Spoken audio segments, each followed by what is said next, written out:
महात्मा गांधी ने पूरी दुनिया को अहिंसा का मंत्र दिया। दुनिया भर में गांधी जी को याद करके ये जानने का प्रयास किया जाता है कि वे सत्याग्रही कैसे बने और दुनिया को अहिंसा का पाठ उन्होंने कैसे पढ़ाया। बापू की सत्याग्रह की कहानी दक्षिण अफ्रीका से शुरू होती है, लेकिन वे वहां कैसे पहुंचे ये बहुत कम लोग जानते हैं। साउथ अफ्रीका में ही गांधी जी के राजनीतिक और नैतिक विचारों का विकास हुआ। ये वहां बैरिस्टर बनकर गए थे और महात्मा गांधी बनकर स्वदेश वापस आए। आइए जानते हैं कुछ रोचक बातें गांधी जी के साउथ अफ्रीका में बिताए हुए समय के।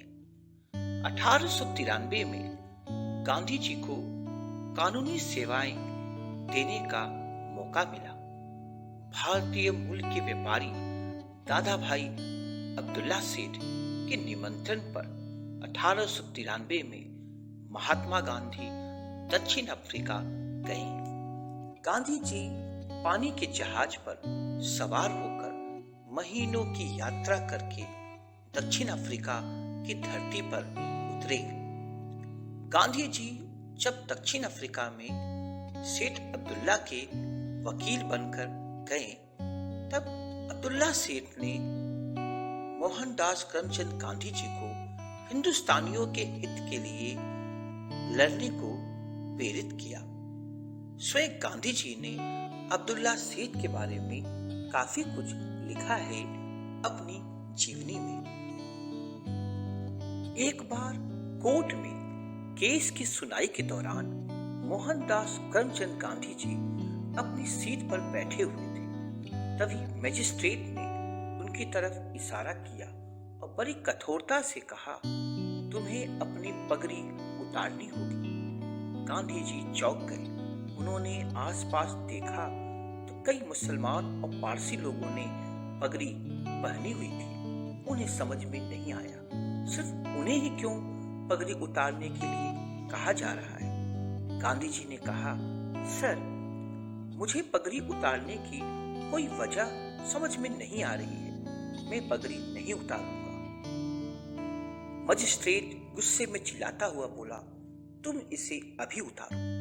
इस पर गांधी जी अपने सीट से उठे और कोर्ट से बाहर चले गए। सेठ अब्दुल्ला उनके पीछे पीछे भागे और गलियारे में उन्हें रोककर कहा, गांधी जी, आप समझे नहीं, मैं आपको समझाता हूँ। ये गोरे अंग्रेज लोग काले लोगों के साथ ऐसे ही बर्ताव करते हैं। अब्दुल्ला सेठ ने कहा, ये गोरे लोग भारतीयों को निचले दर्जे का मानते हैं और उन्हें कुली समझते हैं। जहां तक पारसी और मुसलमानों की बात है, उन्हें पगड़ी पहनने की इजाजत इसलिए मिलती है क्योंकि उनके धर्म में ऐसा है।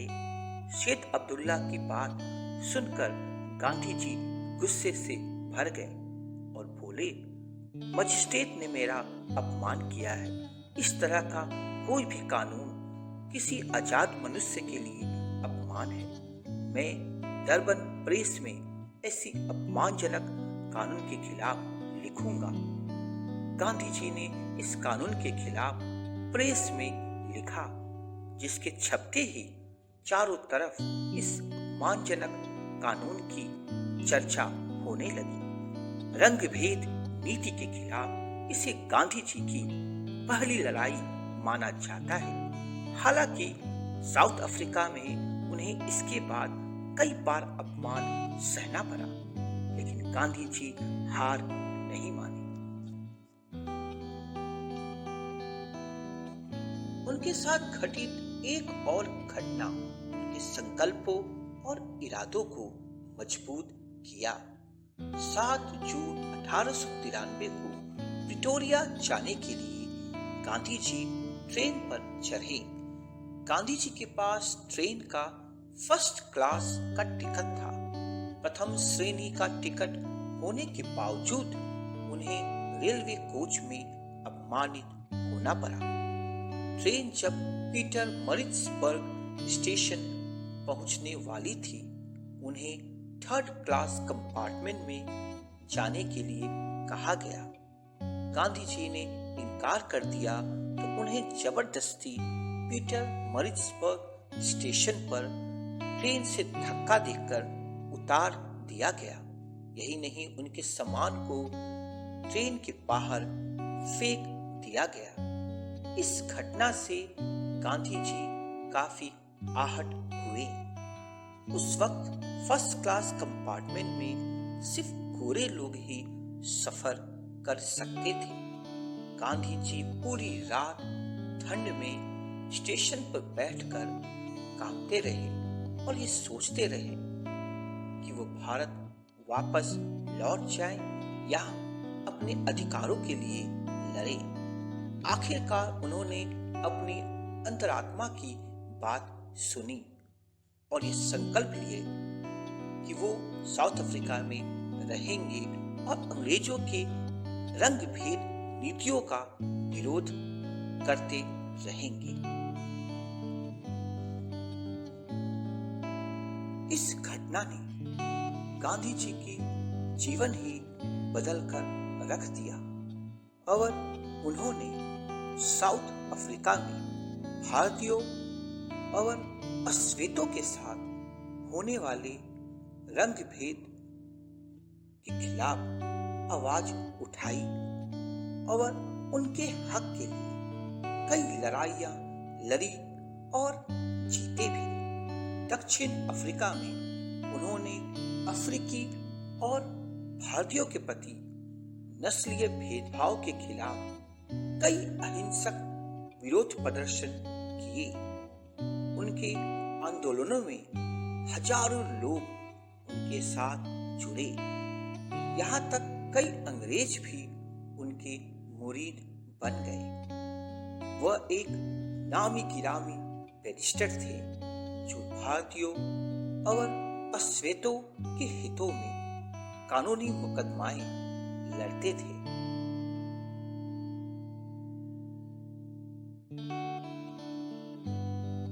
दक्षिण अफ्रीका में गांधी जी ने नेटाल इंडियन कांग्रेस की स्थापना की। इस संगठन के माध्यम से उन्होंने दक्षिण अफ्रीका में भारतीय समुदाय को एक सजातीय राजनीतिक शक्ति के रूप में परिवर्तित कर दिया।